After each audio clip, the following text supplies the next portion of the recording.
ওদের চক্রান্ত অনেক গভীর ছিল। আপনারা দেখেছেন আল্লাহু আকবার তাকবীর তারা সহ্য করে নাই। কারণ কি জানেন? তারা তো কালেমাকে পরিবর্তন করেছিল কৌশলে, তুমি বুঝতে পারো নাই। ইসলামের কালেমা হচ্ছে লা ইলাহা ইল্লাল্লাহ। আল্লাহু আকবার মানে আল্লাহ সবচেয়ে বড়, আল্লাহর জয়, আল্লাহর বড়ত্ব ঘোষণা করবে। সেই জায়গায় তারা লা ইলাহা ইল্লাল্লাহ বাদ দিয়ে, আল্লাহু আকবার বাদ দিয়ে কালেমার প্রথম অংশ লা ইলাহার জায়গায় বসাইল জয় বাংলা। কি বসাইল? জয় বাংলা। এটা কালেমা লা ইলাহা ইল্লাল্লাহর পরিবর্তে এবারে মুহাম্মাদুর রাসূলুল্লাহর কি হবে? এটা আর এক অংশ। ও মুসলিম, ভালো করে বুঝে রাখো। তুমি যদি বুঝতে না পারো তাহলে স্লোগানটা ভালো করে খেয়াল করো। রাস্তার মোড়ে মোড়ে মূর্তি, অফিসে মূর্তি, সচিবালয়ে মূর্তি, সংসদে মূর্তি, ঘরে মূর্তি, বাইরে মূর্তি, সব জায়গায় একটা মূর্তিকে মানুষের অন্তরে বসাবার জন্য চক্রান্ত করলো। অন্তরায় হলো দেশের মানুষ মুসলিম আল্লাহর রসুলকে ভালোবাসে। আব্রাহা যখন খানায় কাবা নির্মাণ করলো, একটা নতুন কাবা বানাইলো, তার কাবা কেউ যায় না। চিন্তা করলো ওই পুরান কাবা থাকলে তো আমার কাবায় কেউ আসবে না, সেই জন্য পুরান কাবা ভাঙ্গার চক্রান্ত করলো। ঠিক তেমনি ভাবে পরিকল্পনা করলো মুহাম্মাদুর রাসূলুল্লাহর পরিবর্তে জয় বঙ্গবন্ধু স্লোগান বসিয়ে দিব। রসুল হিসাবে শেখ মুজিবকে বসাবে কাকে? ওদের নবীকে, নবী রসুলকে। বোঝেন নাই? পুরা কালেমাকে পরিবর্তন করতে হবে, সেজন্য বাধা হচ্ছে আল্লাহর নবী।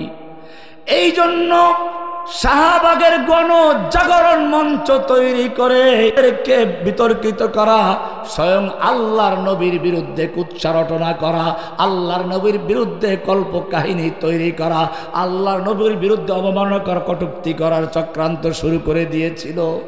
উদ্দেশ্য ছিল নতুন প্রজন্মের অন্তর থেকে তাওহীদের বীজ মুহাম্মাদুর রাসূলুল্লাহ ভালোবাসাকে দূর করে তার জায়গায় বঙ্গবন্ধুর ভালোবাসা বসানো। বুঝতে পারছেন কালেমা কি? লা ইলাহা ইল্লাল্লাহ বাদ দিয়ে জয় বাংলা, মুহাম্মাদুর রাসূলুল্লাহ বাদ দিয়ে জয় বঙ্গবন্ধু। এই জন্য তারা রাষ্ট্রীয় স্লোগান বানাইছিল জয় বাংলাকে, ঠিক কিনা? মুসলমানদের রাষ্ট্রীয় স্লোগান লা ইলাহা আল্লাহু আকবার। এই আল্লাহু আকবার ধ্বনি তাদের সহ্য হতো না, দাড়ি লাগলে সহ্য হতো না, টাকনুগিরার উপরে লুঙ্গি পাজামা পরলে সহ্য হতো না। এগুলো জঙ্গিদের লক্ষণ। পত্রিকা দেখেন নাই? অমুসলিম, ভালো করে তোমাকে বুঝতে হবে, আল্লাহর নবীর বিরুদ্ধে কটূক্তি করাটা সাধারণ কোনো বিষয় ছিল না। নবীর সাথে জনগণের যে ভালোবাসা আছে, এদেশের মুসলিমরা আল্লাহর নবীকে ভালোবাসে, সেই ভালোবাসা উৎখাত করে তার জায়গায় একটা নাস্তিককে বসানোর চক্রান্ত করা হয়েছে। ভারত যখন ওই নাস্তিককে বলল, দেখো শেখ মুজিব, তোমার উপরে পাকিস্তানিরা বড় অন্যায় করছে। অন্যায় তো ওরা ঠিকই করছে, কিন্তু সেই অন্যায়গুলোর সমাধান এই দেশ এমনও স্বাধীন হতো, ভৌগোলিকভাবে এই দেশটা এমনও স্বাধীন হতো। একটা কালো কুত্ত যদি নেতৃত্ব দিত তার এই দেশ এমনি স্বাধীন হতো। এটা ইংরেজরা ভাগ করার সময় সেইভাবেই করে গেছে, এটা মনে রাখবেন। ভারতকে যেভাবে পূজা করা হয়েছে, ভারত বাংলাদেশের স্বার্থে স্বাধীনতা যুদ্ধে সাহায্য করে নাই, বরং পাকিস্তানকে ভেঙ্গে টুকরো টুকরো করার জন্য, বাংলাদেশকে তার অধীনস্থ করার জন্য সেদিন এদেশে সাহায্য করেছিল। এবং সেজন্য এদেশের সম্পদ সব তারা লুটপাট করে নিয়ে চলে গেছে। আপনারা জানেন মেজর জলিল নবম সেক্টরের কমান্ডার ছিলেন। তিনি বুক পেতে দাঁড়িয়ে গেছিলেন। এদেশের সব সম্পদ যখন নিয়ে যাচ্ছিল, সব মূল্যবান মেশিনারিগুলো নিয়ে যাচ্ছিল, উনি দাঁড়িয়ে গেলেন, মেজর জলিলের বুকের উপর দিয়ে গুলি চালাও, তারপরে নাও। এই জন্য মেজর জলিলকে জেলেও যেতে হয়েছিল।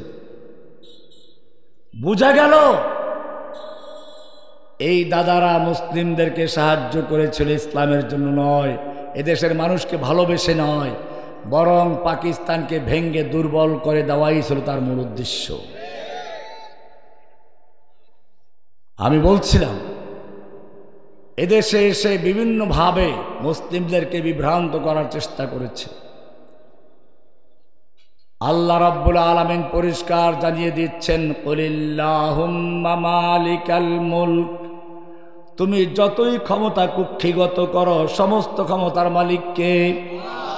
কুলিল্লাহুম্মা মালিকাল মুলক, হে নবী আপনি বিশ্ববাসীকে জানিয়ে দিন আল্লাহ হচ্ছে সমস্ত ক্ষমতার উৎস, সমস্ত ক্ষমতার মালিক কে? সূরা আলে ইমরান 26 নম্বর আয়াত।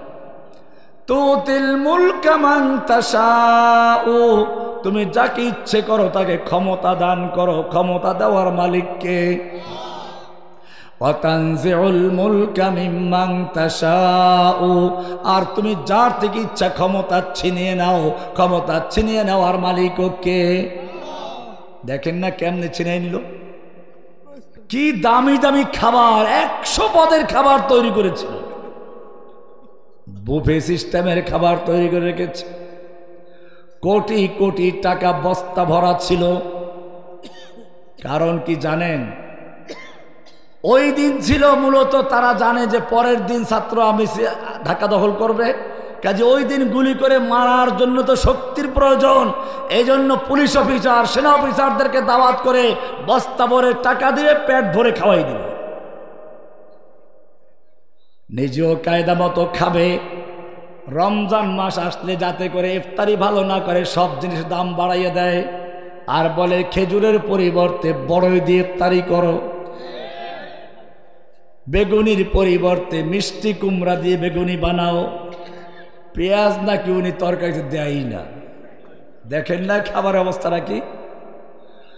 গোটা জাতিকে লুটপাট করে প্রত্যেকটা ব্যাংকে গেলে আপনি টাকা পাবেন না। আপনি 10 কোটি টাকা ব্যাংকে রেখেছেন, ব্যাংক বলবে এখন 50,000 নেন, মাসে মাসে 50 করে নেন, আপনার ওই 10 কোটি টাকা খাইতে খেতে নাতিও শেষ হয়ে যাবে। টাকাগুলো গেল কোথায়? দেশের সমস্ত সম্পদ লুটপাট করে এক ডাইনি পেতনি এসে সবগুলো পেটে ঢুকিয়ে এরপরে তলপি তলপে স্বামীর বাড়ি সব নিয়ে গিয়ে পালিয়ে গেছে। আমি আওয়ামী লীগ, যুবলীগ, ছাত্রলীগ, পুলিশ লীগ সবাইকে বলবো, তওবা করো, মুরগির থেকে শিখো। একটা মুরগি তার বাচ্চাকে যখন কেউ দখল করে ছো মারে, চিড়ে ছো মারে, তার সাথে লড়াই করে, ঠিক কিনা? আর তোমাদের নেত্রী তোমাদের ব্যাপারে জানতো, দেশের মানুষ তো ভদ্র, সেই জন্য তোমাদেরকে চিড়ের মতো ছিঁড়ে খায় নাই। ওবায়দুল কাদের বলেছিল না কমপক্ষে 5 লাখ লোক মরবে? 5 লাখ মরেছে। কারণ সে জানতো আমরা যে দুর্নীতি করেছি এদেশের জনগণ সুযোগ পেলে রাস্তায় কুকুরের মতো পিটে পিটে হত্যা করবে, কিন্তু সেরকম করে না এদেশের জনগণ। কারণটা কি? ওই যে কুকুরে কামড়ালে কুকুরে পায়ে কামড়াতে হবে, সেই কল্পনা। আমি আওয়ামী লীগীদেরকে বলবো, একটা কুত্তা, স্ত্রী কুত্তা, তার বাচ্চাকে ধরে দেখেন না, সেও হামলা করবে। আর তোমাদের নেত্রী তোমাদেরকে এরকম ভাবে অভিভাবকহীন রেখে গিয়ে, তোমাদেরকে একেবারে রাস্তায় রেখে গিয়ে তারপরে পালিয়ে গেলে একটু বলেও গেল না। উল্টা 2 জন একসাথে পালাইতেছিল, একজন ধরা পড়ছে, কয় যে আরেকজন ওরে ধরো, ওরে ধরবেন বাবা, ধরাই দেয় না। আতানজিউল মুলকা মিম্মান তাশাউ, ক্ষমতা ছিনিয়ে নেওয়ার মালিক কে? এত পদের খাবার তুমি তৈরি করেছো, একটু মুখে দিয়ে খাবে সেই সুযোগটা দেওয়া হয় নাই। খাবার ছেয়ে পালাও, খেতে গেলে তোমাকে উল্টো খেয়ে ফেলতে পারে, জলদি পালাও।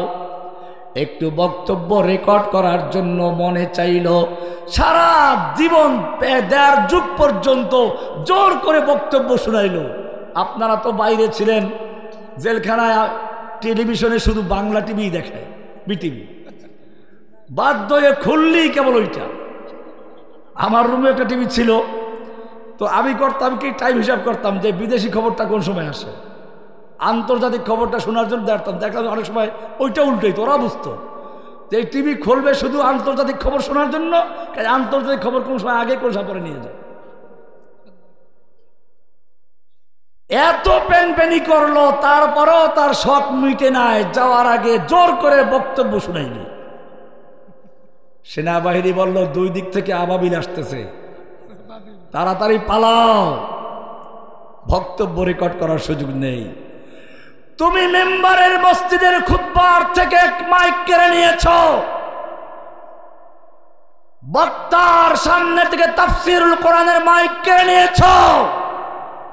এখন দেখো তোমার সামনের থেকেও মাইক কেড়ে নেওয়ার মতো কোন এক শক্তি আছে, তোমার বক্তব্য দেওয়ার কোনো সুযোগ নেই।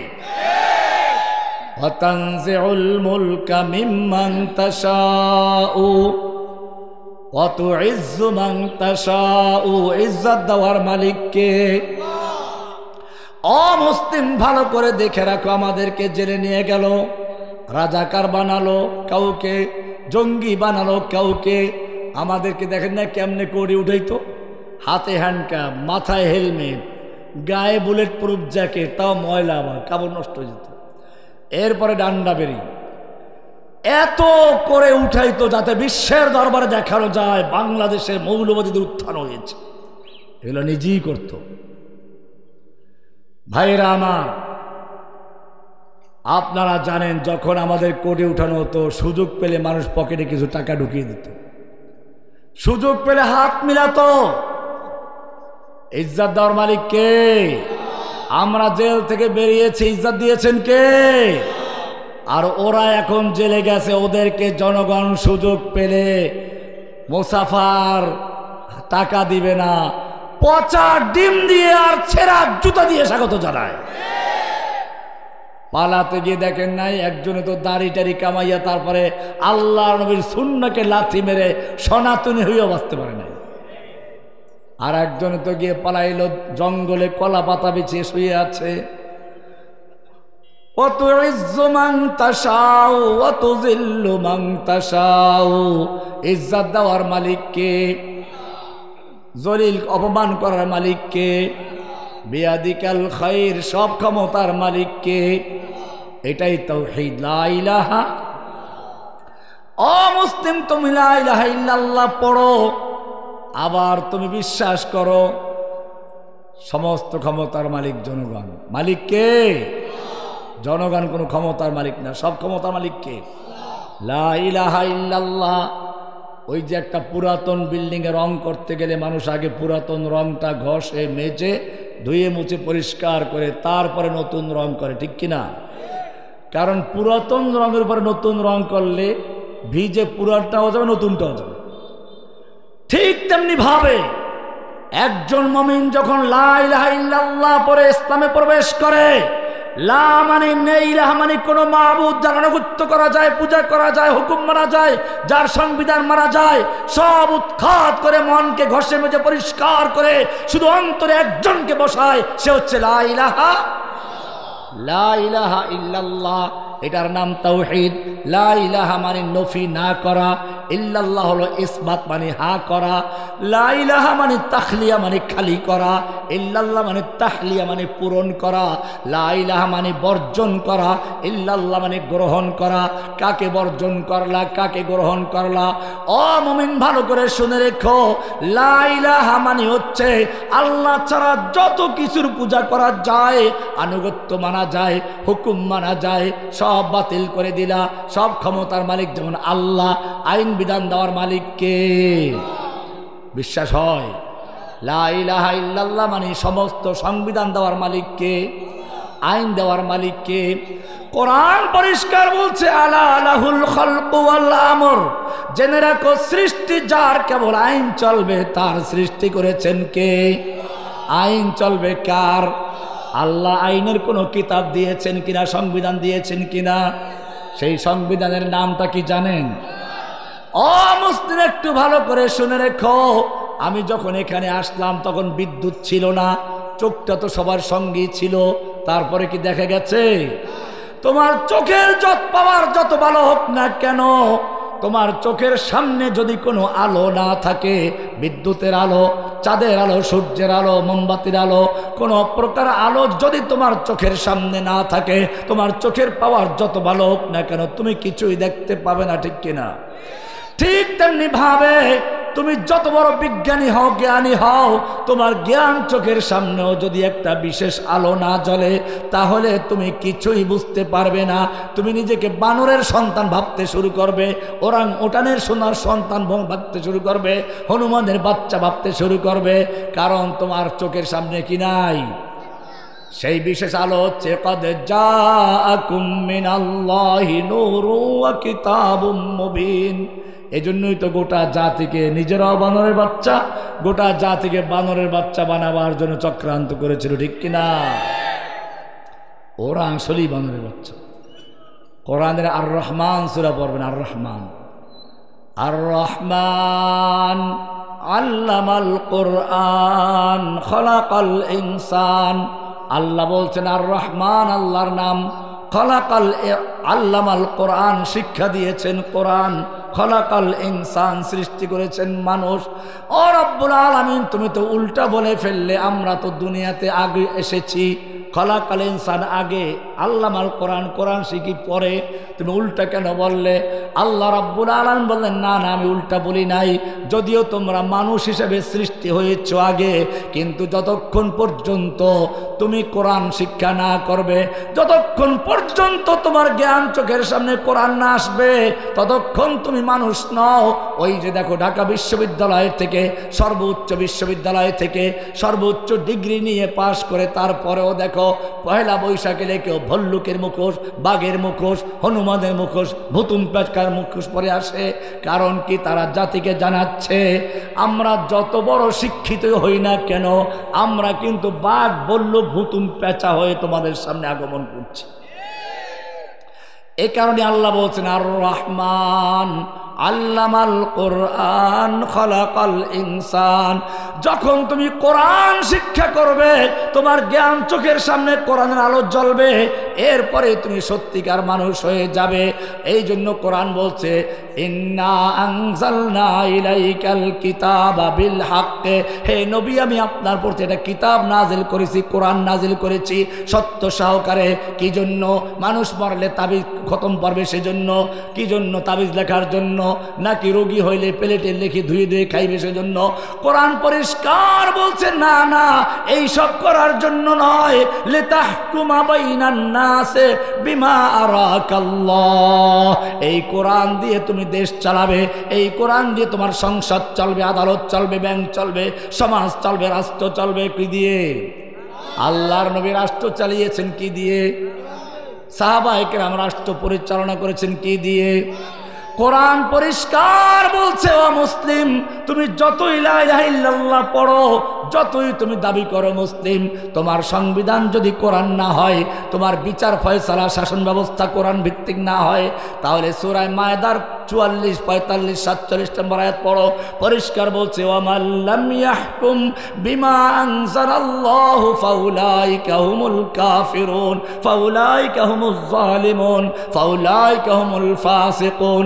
যারা আল্লাহর নাযিল কৃত বিধান দিয়ে বিচার ফয়সালা করে না, দেশ চালায় না, শাসন করে না, তারাই কাফের, তারাই ফাসিক, তারাই জালেম।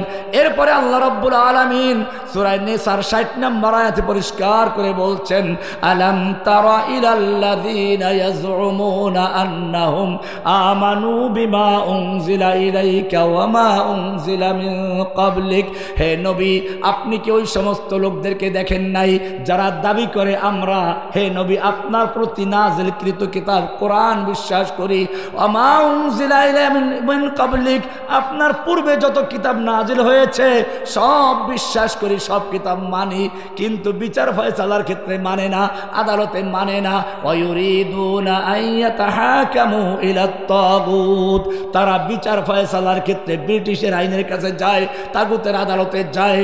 ওয়াকাদ উমিরু আইয়াকফুরু বিহি, তাদেরকে আদেশ করা হয়েছিল আল্লাহর আইন মানতে, তাগুতকে বর্জন করতে।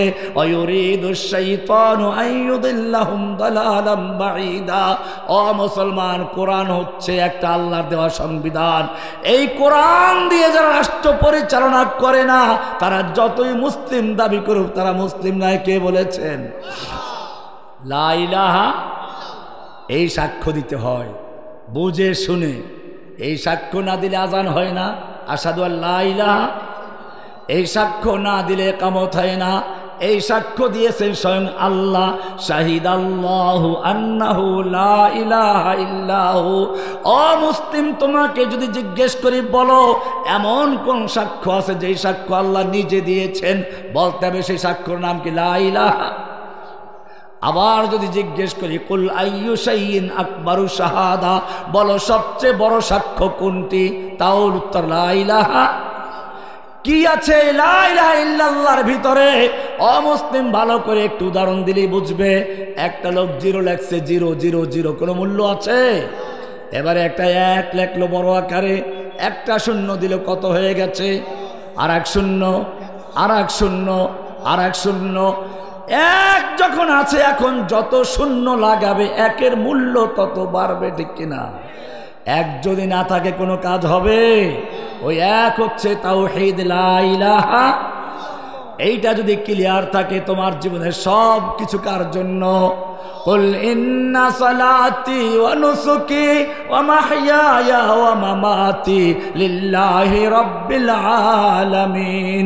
আল্লাহ বলছেন, হে মুমিন তুমি বলো ইন্না সালাতি ওয়া নুসুকি, আমার সালাত, আমার কুরবানি, ওয়া মাহইয়ায়া ওয়া মামাতি, আমার জীবন, আমার মরণ, আমার ভালোবাসা সব কার জন্য? সব কার জন্য? আল্লাহর জন্য। এইটা যদি ক্লিয়ার থাকে তাহলে সব ঠিক থাকবে, সব বাদ। একটা ছেলে রাস্তায় একটা মেয়ে পছন্দ হয়েছে, ধরে নিয়ে আসছে, ধরে এনে তাকে উজু করাইছে, গোসল করাইছে, সুন্নতি তরিকা সব। এরপরে যায় নামাজ বিছিয়ে দিল, কোরআন পড়ায়, হাদিস পড়ায়, ওমরা করতে মক্কায় নিয়ে যায়, মদিনা নিয়ে যায়। ও মুসলিম, সব কিছু মানে কঠোর শরিয়া মেনে ঘর সংসার করে, কিন্তু বিয়ে করে নাই। কি করে নাই? কি করে নাই?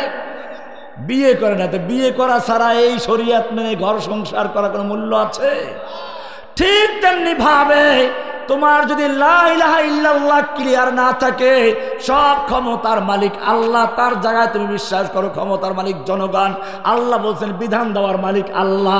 তুমি মনে করো সংসদে আল্লাহর আইন বাতিল করতে পারে। আল্লাহ বলছেন মদ হারাম, তুমি কইলা লাইসেন্স থাকলে হালাল। আল্লাহ বলছেন সুদ হারাম, তুমি বলা লাইসেন্স থাকলে হালাল। ব্যাংকগুলো চলে সুদে না? মুসলিম দেশের ব্যাংক সুদে চলে কি করে? আল্লাহ তো সুদকে হারাম করেছেন, পরিষ্কার বলে দিয়েছেন ওয়াহাল্লাল্লাহুল বাই'a ওয়া হাররামার রিবা। আল্লাহ তাআলা রিবাকে, সুদকে হারাম করেছেন আর ব্যবসাকে হালাল করেছেন। সূরা বাকারার 275 থেকে পড়বেন। একটু সামনে গিয়ে আল্লাহ বলছেন ইয়া আইয়ুহাল্লাযীনা আমানুত্তাকুল্লাহ, হে ঈমানদারগণ তোমরা আল্লাহকে ভয় করো। ওয়াদারু মা বাকিয়া মিনার রিবা ইন কুনতুম মুমিনিন, তোমাদের যত পাওনা সুদ আছে সব সুদগুলো বর্জন করে দাও যদি সত্যি মুমিন হও। ফাইল্লাম তাফআলু, যদি সুদ বর্জন করতে না পারো, ফাযানু বিহারবিম মিনাল্লাহি ওয়া রাসূলিহি, তাহলে আল্লাহ এবং আল্লাহর রাসূলের সঙ্গে যুদ্ধের ঘোষণা করে দাও। কার সঙ্গে যুদ্ধ? ও মুসলমান, আল্লাহর এই হুকুম কি আছে? বাস্তবায়ন আছে? তাহলে হুকুম তুমি আল্লাহর মানো না, পড়ো লা ইলাহা। তুমি তো ওই নেত্রীর মতোই হয়ে গেলা, কোরআন পড়ে, তাহাজ্জুদ পড়ে, মগর আল্লাহর হুকুম মানতে রাজি না, আল্লাহর বিধান মানতে রাজি না, কোরআন তেলাওয়াত শুনতে রাজি না, কোরআনের ওয়াজ শুনতে রাজি না। সবগুলো বরবাদ, সব হিন্দুদের কাছে চলে গেছে, এটা প্রমাণ করলো। সব করেছিল দেশে ভণ্ডামি করা। কি করার জন্য? তুমিও তো সেই ভণ্ডামি করছো। এই জন্য মনে রাখতে হবে, শুরুতেই বলেছিলাম আল্লাহর নবী বললেন তোমাদের অবস্থা হবে গোসা উনকা গোসাই সাইল, সেই তুফানের উপরে ভাসমান খড়কুটার মতো। কুফফারদের তরিকায় তোমরা চলবে, কুফফাররা যেদিকে নেয় ওই তুফানের মতো সেদিকে যাবে। বাতাস ঘুরে দিচ্ছে, আরেকদিক চলে গেছে, পানি আরেকদিক চলে গেছে। এরপরে আল্লাহর রসুল বলছেন, সাহাবায়ে কেরাম বলেন ইয়া রাসূলুল্লাহর কারণটা কি? আল্লাহর হাবিব ফরমান হুব্বুদ দুনিয়া ওয়া কারাহিয়াতুল মাউত। ও সাহাবীরা শুনে রেখো, ওই যে মুসলিমদেরকে ধ্বংস করার জন্য সব কাফেররা ঐক্যবদ্ধ হবে, এত সাহস করবে কেন জানো? ওই সময় তারা আল্লাহর রাস্তায় জীবন দিতে ভয় করবে। তোমরা যেরকম জীবন দিতে ভয় করো না, রোম সম্রাটে তো পারস্যের সম্রাটের সঙ্গে ওমর বিন খাত্তাবের যুগে যুদ্ধ হচ্ছে। একদিকে মুসলিম সেনাপতি খালিদ বিন ওলীদ মাত্র 30,000 সৈন্য নিয়ে মাঠে আছেন, আর একদিকে পারস্যের সেনাপতি রস্তম 3 লক্ষ সৈন্য নিয়ে মাঠে আছে। গোয়েন্দারা রাত্রে গেছে রস্তমের তাঁবুতে, মুসলমানদের তাঁবুতে। খালেদ বিন ওলীদের তাঁবুতে চলে গেছে, গিয়ে দেখে মুসলমানরা সব ভোর রাত্রে কান্নাকাটি করছে।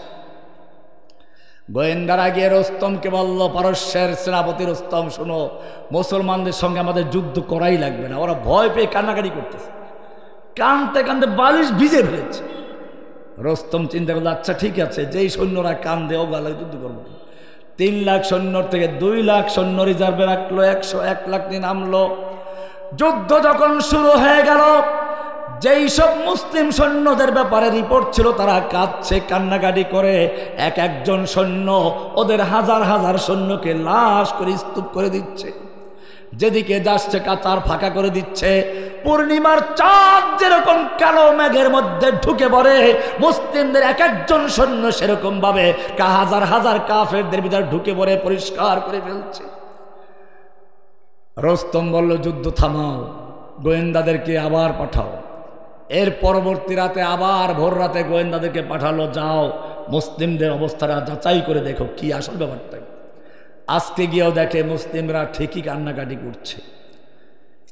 রিপোর্ট ভালো, আগেরটাও সঠিক, কিন্তু এইবারের গোয়েন্দা বহুদর্শী, বহু বিচক্ষণ, বহু অভিজ্ঞতা সম্পন্ন। তারা চিন্তা করলো, ঠিক আছে কান্নাকাটি তো করে, কিন্তু কেন কাঁদবে এটাও তো আমাদের জানা দরকার। এইবারে তারা কান্নার ভাষা বোঝার চেষ্টা করছে। এবারে তারা দেখলো ওই সাহাবীরা, মুসলিম সৈন্যরা রাত জেগে জেগে কাঁদছে। আল্লাযীনা ইয়াযকুরুনাল্লাহা কিয়ামান ওয়া কুউদা ওয়া আলা জুনুবিহিম, তারা আল্লাহর দরবারে দাঁড়িয়ে শুয়ে বসে বসে ফরিয়াদ করছে, রব্বুল আলামিন, আগামীকাল যুদ্ধ হতে যাচ্ছে, আমরা যুদ্ধে নেমেছি তোমার দিনকে বিজয়ী করার জন্য, ওরা যুদ্ধে নেমেছে তোমার দিনকে ধ্বংস করার জন্য, তোমার নাম ও নিশানাকে মুছে ফেলার জন্য। ও রব্বুল আলামিন, আমাদের শক্তি দান করো, বাহুতে শক্তি দাও, ইমানি শক্তি দাও, আমরা যেন যুদ্ধ করতে করতে ওদের কাফেরদের লাশ বানিয়ে দিতে পারি, আমরা যেন যুদ্ধ করতে করতে শহীদ হয়ে যাই, টুকরো টুকরো হয়ে যাই, আমাদের লাশ যেন খুঁজে না পাওয়া যায়, আমাকে শক্তি দাও, সাহস দাও। গোয়েন্দারা বুঝলো এরা কান্দে ঠিকই, তবে আমাদের ভয়তে না, আমাদের মারার জন্য। রুস্তমকে গে জানাল, রুস্তম, মুসলিম সৈন্যদের বিরুদ্ধে যুদ্ধ করে বিজয় লাভ করার স্বপ্ন দেখো না। রুস্তম বলল, ব্যাপার কি, মুসলিমদের সৈন্যকে আমাদের চেয়েও বেশি? বললো, না তা তো অনেক কম। বলে, তাহলে কি অস্ত্র অনেক বেশি? না তাও তো কম। তাহলে কি ওদের গায়ে শক্তি বেশি? না শক্তিও কম। রুস্তম খেপে গেল, অস্ত্র আমার বেশি, সৈন্য আমার বেশি, শক্তি আমার সৈনিকদের গায়ে বেশি, ভয় দেখাচ্ছ কেন আমাকে? গোয়েন্দারা বলল, রুস্তম শুনে রেখো, হতে পারে অস্ত্র তোমার বেশি, সৈনিক তোমার বেশি, শক্তি তোমার সৈনিকদের গায়ে বেশি, কিন্তু জেনে রাখো তোমার সৈনিকদের কাছে সুন্দরী যুবতী নারী আর মদের পেয়ালা যত বেশি প্রিয়, মুসলিম সৈনিকদের কাছে আল্লাহর রাস্তায় জীবন দেওয়া তার চেয়ে বেশি প্রিয়। ভাইরা আমার,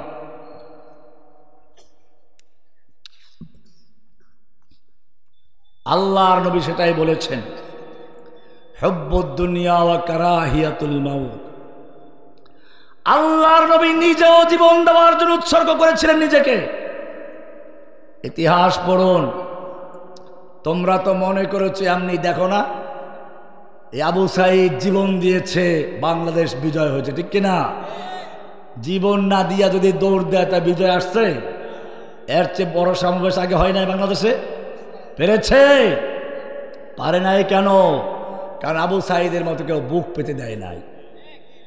কোরআন পরিষ্কার বলছে, আম হাসিবতুম আন তাদখুলুল জান্নাহ, তোমরা কি মনে করেছো জান্নাতে এমনি চট করে ঢুকে পড়বা? ওই যে আপনি চট করে আসবে বলছে না, চট করে আসো, চট করে, চট পড়ে আসো। বাংলার জনগণ তোমার জন্য অপেক্ষায় আছে। বিডিআর বিদ্রোহের নামে তুমি দেশের সেনাবাহিনীকে হত্যা করেছ। সেনা হত্যার বিচার করতে গিয়ে, বিডিআরদের হত্যা করেছ তার বিচার করতে গিয়ে তোমাকে ফাঁসির মঞ্চে ঝুলাবার জন্য দেশের জনগণ অপেক্ষা করছে। তুমি শাপলা চত্বরে তাওহীদি জনতার বুকে গুলি চালিয়েছ, রাতে বাতি বন্ধ করে দিয়ে নিষ্পেষিত করে দিয়েছ। তুমি চট করে ঢুকে পড়ো, শাপলা চত্বরের তাওহীদি জনগণ তোমার জন্য অপেক্ষা করছে। তুমি চট করে এলে পরে তোমাকে চট পড়িয়ে আদালতে নিয়ে বিচারের মাধ্যমে ফাঁসির মঞ্চে ঝুলাবার জন্য প্রস্তুত আছে। তুমি চট করে ঢুকে পড়ো। তুমি তোমার নাপাক মুশরিক তোমার অবৈধ স্বামীকে বাংলাদেশে আনার জন্য ব্রাহ্মণবাড়িয়াতে হাটহাজারীতে শত শত যুবকের রক্ত ঝরিয়েছ। তুমি চট করে আসো, এদেশের তাওহীদি জনতা ব্রাহ্মণবাড়িয়ার শহীদদের বিচার করতে গিয়ে, হাটহাজারী শহীদদের বিচার করতে গিয়ে তোমাকে ফাঁসির মঞ্চে ঝুলাবার জন্য প্রস্তুত হয়ে আছে। তুমি সাংবাদিক সাগর রুনিকে হত্যা করেছ।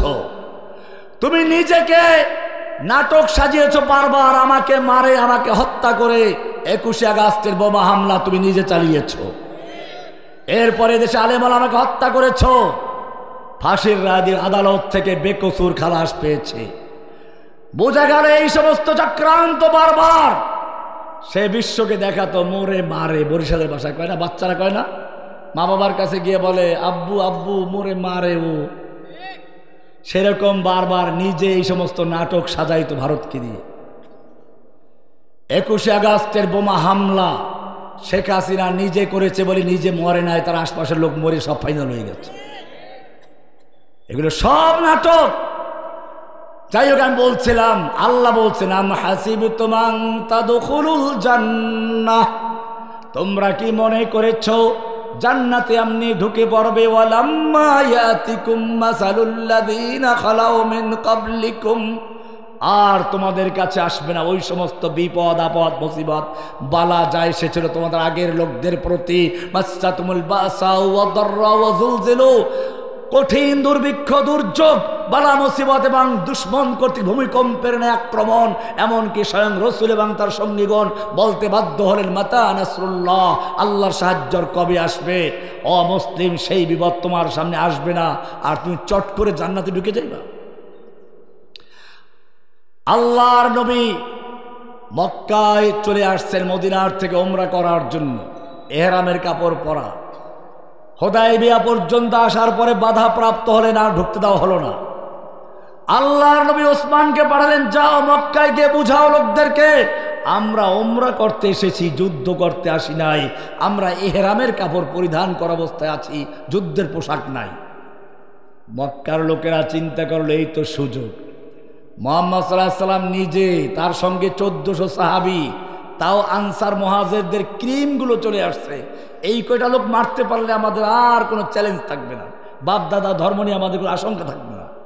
কিন্তু একটু তো ভয় আছে, দেখি ওদের শক্তিটা কেমন। এই জন্য তারা একটা গুজব ছড়িয়ে দিল ওসমানকে হত্যা করা হয়েছে।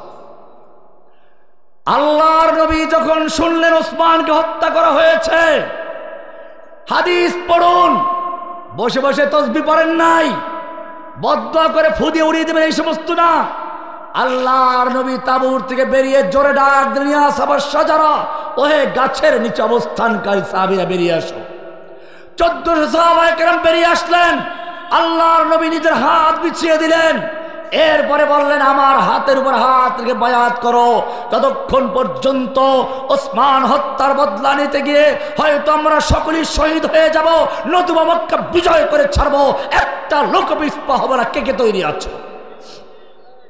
1400 সাহাবায়ে কেরাম আল্লাহর নবীর হাতে হাত রেখে বায়াত করলেন। এক পর্যায়ে আল্লাহর নবী নিজের বাম হাতটা ডান হাতের উপর রেখে বললেন এটা ওসমানের হাত, যাতে ওসমান এই বায়াত থেকে বঞ্চিত না হন। এই বায়াতের খবর মক্কায় ছড়িয়ে গেল।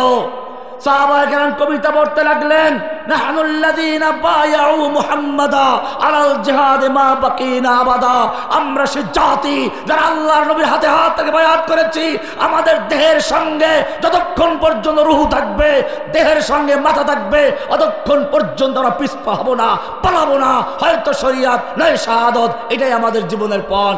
এই বলে তারা কবিতা পড়তে লাগলেন। মক্কায় খবর ছড়িয়ে গেল, ভয় পেয়ে গেল। বোঝা গেল যদি আজকে বাংলাদেশে ঐক্যবদ্ধভাবে একক নেতৃত্বের অধীনে সবাই ঐক্যবদ্ধ থাকতে পারো এবং এরকম একটা জীবন দেওয়ার জন্য পণ করতে পারো। জেনে রাখবে এদেশের ইস্কনের সৈনিকেরা, সন্ত্রাসীরা তোমাদের সন্ত্রাস করা দূরের কথা, এই বায়াতের ধাক্কায় দিল্লি গিয়ে পর্যন্ত 10 জগ পানি পান করবে। ঐক্যবদ্ধ থাকতে হবে। আল্লাহর নবীর এই বায়াতের খবর মক্কায় পৌঁছে গেল। এবারে মক্কার লোকেরা ওসমানকে নিয়ে আসলো, না না ওসমানকে আমরা মারি নাই, আমরা সন্ধি চুক্তি করার জন্য আসছি, হুদায়বিয়ার সন্ধি সেই ইতিহাসে সাক্ষী। এই খবর শুধু মক্কা পর্যন্ত নয়, এই বায়াতের খবর 7 আসমান ভেদ করে, লৌহ কলম ছেদ করে আল্লাহর আরশ পর্যন্ত পৌঁছে গেছে। সূরা ফাতহ এর 10 নম্বর আয়াত নাযিল হয়ে গেছে, লাকাদ রাদিয়াল্লাহু আনিল মুমিনিনা ইয ইউবাইউনাকা তাহতাশ শাজারা। আল্লাহ তাআলা মুমিনদের প্রতি সন্তুষ্ট হয়ে গেছেন, রাজি হয়ে গেছেন, খুশি হয়ে গেছেন যখন তারা আপনার হাতে হাত রেখে বায়াত করছিল গাছের নিচে বসে। শুধু রাজি খুশি নয়, এরপরে আল্লাহ তাআলা 18 নম্বর আয়াতে বলছেন, ইন্নাল্লাযীনা ইউবাইউনাকা, হে নবী যারা আপনার হাতে হাত রেখে বায়াত করছে ওরা আপনার হাতে হাত রেখে বায়াত করছে না, ইন্নামা ইউবাইউনাল্লাহ, ওরা সরাসরি আল্লাহর হাতে বায়াত করছে। কার হাতে? ইয়াদুল্লাহি ফাওকা আইদিহিম, তাদের হাতের উপরে স্বয়ং আল্লাহর হাত ছিল। যারা বলেন সুবহানাল্লাহ। যেই নবী রাস্তা দিয়ে চলতে গেলে মেঘ ছায়া দেয়, যেই নবী পেশাব করতে গেছেন আড়াল করার কিছু নেই, খেজুর গাছ এসে আড়াল করে দিয়েছে। যেই নবী কোরআন পড়ে মুখস্থ করতে গেলে ঠোঁট নাড়াচাড়া করছেন, একটু কষ্ট হচ্ছে, আল্লাহ তাআলা সঙ্গে সঙ্গে ওহী নাযিল করে বলছেন, লা তুহাররিক বিহি লিসানাকা লিতাজালা বিহি, হে নবী আপনি কোরআনকে দ্রুত মুখস্থ করার জন্য ঠোঁট নাড়াচাড়া করবেন না। ইন্না আলাইনা জামাহু ওয়া কুরআনা, নিশ্চয় গোটা কোরআনকে নূর বানিয়ে আপনার সিনায় জমা করে দেওয়ার দায়িত্ব আমি আল্লাহ নিজে গ্রহণ করেছি। শুধু এতটুকুই নয়, আল্লাহর নবী মজলিসে কথা বলছেন, একজনের আওয়াজ একটু নবীর আওয়াজের চেয়ে বড় হয়ে গেছে, সঙ্গে সঙ্গে ওহী নাযিল হয়ে গেছে, ইয়া আইয়ুহাল্লাযীনা আমানু লা তারফাউ আসওয়াতাকুম ফাওকা সাওতিন নবী, হে ঈমানদারগণ খবরদার খবরদার নবীর আওয়াজের চেয়ে জোরে আওয়াজ করে কথা বলবি না। এমনটা যদি করিস, ওয়ালা তাজহারু লাহু বিল কওলি কাজাহরি বা'দিকুম লিবা'দিন, তোরা নিজেরা যেমন পরস্পরে কথা বলিস এরকম চিল্লাচিল্লি করবি না।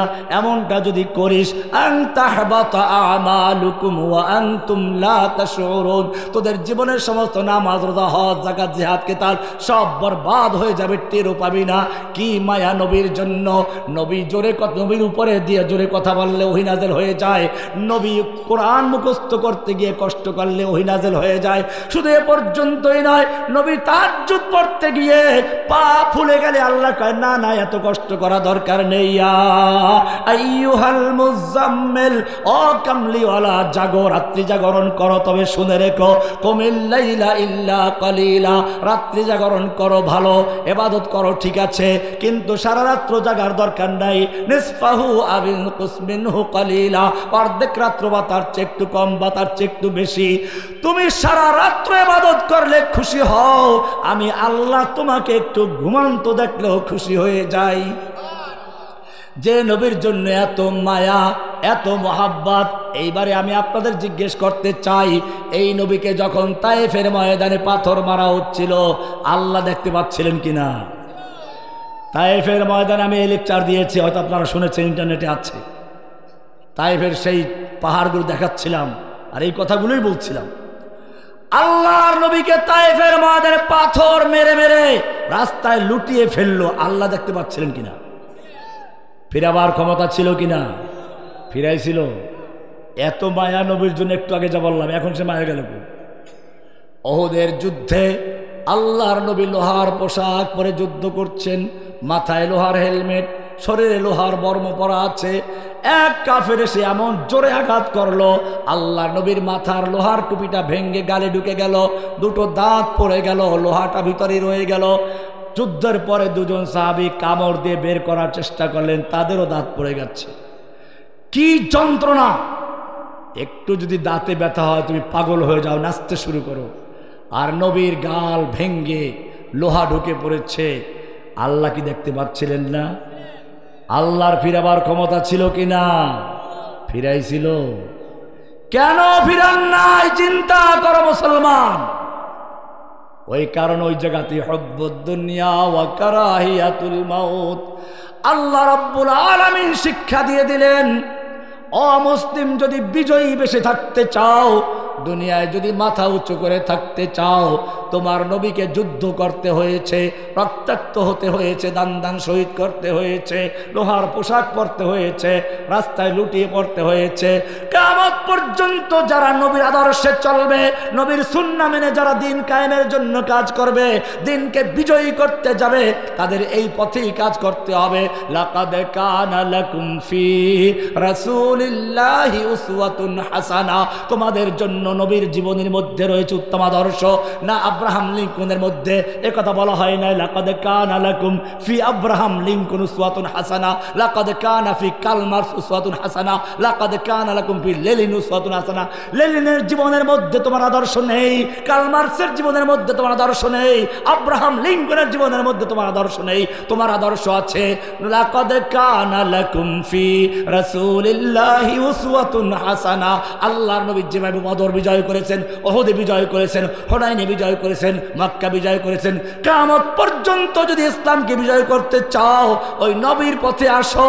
সব তন্ত্র মন্ত্র বাদ দিয়ে ইসলামের পথে চলে আসো। আল্লাহর নবী যেই পথে গেছেন তুমি সেই পথে আছো।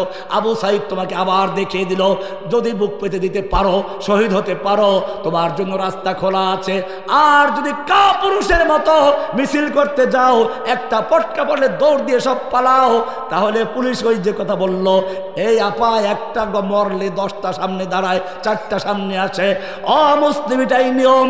যদি তুমি যুদ্ধের ময়দানে পালাও, আল্লাহর হাবিব বলেন 7টা বড় কবিরা গুনাহের মধ্যে একটা হচ্ছে যুদ্ধের ময়দান থেকে পালানো। পালানো যাবে না, সামনে বাড়ো, দেখবে তোমার জন্য বিজয়ের রাস্তা খুলে গেছে। তন্দিয়ে বাদে মুখালিফ সে না ঘবরায়ে কব, ये तो चलती है तुझे ऊंचा उड़ाने के लिए। ও যুবক, আমি তোমার শেষ পর্যন্ত আহ্বান জানাচ্ছি, কারণ পরিষ্কার হয়ে গেছে। আমি আল্লাহর নবীর হাদিস শুনিয়েছি, কারণটা কি? এইবারে তোমার কর্মসূচি দেওয়া হচ্ছে। কোরআনের সূরা নিসার 75 নম্বর আয়াত থেকে বলছি, আল্লাহ তোমাকে আহ্বান জানাচ্ছেন। কে আহ্বান জানাচ্ছেন? ওমা লাকুম লা তুকাতিলুনা ফি সাবিলিল্লাহ। ও যুবকেরা, তোমাদের কি হলো? তোমরা আল্লাহর রাস্তায় যুদ্ধ করছো না ওই সকল লোকদের মুক্তির জন্য। আল মুস্তাদাফিনা মিনার রিজালি ওয়ান নিসাই ওয়াল বিলদান। অসহায় শিশু, নারী, পুরুষ ফরিয়াদ করে বলছে, রব্বানা আখরিজনা মিন হাযিহিল ক্বরিয়াতিজ যালিমি আহলুহা। ও রব্বুল আলামিন, তুমি আমাদেরকে জালিম অধ্যুষিত জনপদ থেকে বাঁচাও, জালিমদের হাত থেকে রক্ষা করো। ওয়াজআল লানা মিন লাদুনকা ওয়ালিয়্যা। তুমি তোমার পক্ষ থেকে আমাদের জন্য নেতা পাঠাও, নেতা যে আমাদেরকে রক্ষা করবে। ওয়াজআল লানা মিন লাদুনকা নাসীরা। আমাদের জন্য সাহায্যকারী পাঠাও। ও যুবকেরা, কোরআনের এই আয়াত সূরা নিসার 75 নম্বর আয়াত, এই আহ্বান আল্লাহ দিচ্ছেন তোমাদেরকে ফিলিস্তিন থেকে, কাশ্মীর থেকে, আরাকান থেকে, বাংলাদেশের কারাগারগুলো থেকে। আমি তোমাদের জিজ্ঞেস করতে চাই, আল্লাহর আহ্বানের সাড়া দিয়ে, প্রয়োজনে বুকের তাজা রক্ত ঢেলে দিয়ে আল্লাহর দ্বীন কায়েমের জন্য কে কে তৈরি আছো? লিল্লাহে তাকবীর। अब हमारा एक ही काम इंतकाम, इंतकाम बोलो। अब हमारा एक ही काम, अब हमारा एक ही काम। सबक पर फिर सदाकत का, अदालत का, शजाअत का लिया जाएगा काम तुझसे, दुनिया के इमामत का।